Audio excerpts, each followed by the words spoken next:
Rumaragas ang pagpapala po sa ating lahat para sa ating pang-araw-araw na talata. Tayo ngayon ay nasa Genesis Kapitulo 30, simula versikulo 40 hanggang versikulo 43.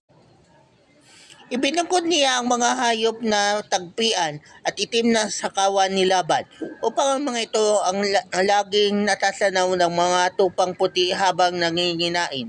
Sa gayon, parami ng parami ang sarili niyang kawan, ito'y hindi inihahalo sa kawan ni Laban.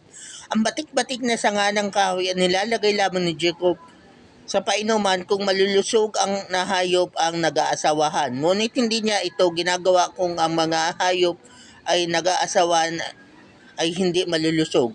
Kaya't malulusog ang kanyang mga hayop, samantalang ang kay Laban ay hindi. Ano pat yumaman siya. Lumaki ang kanyang kawan at dumami ang kanyang alipin, kamelyo at asno.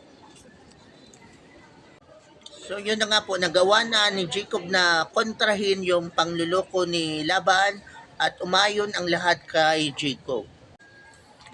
Kaya si Jacob ay yumaman siya.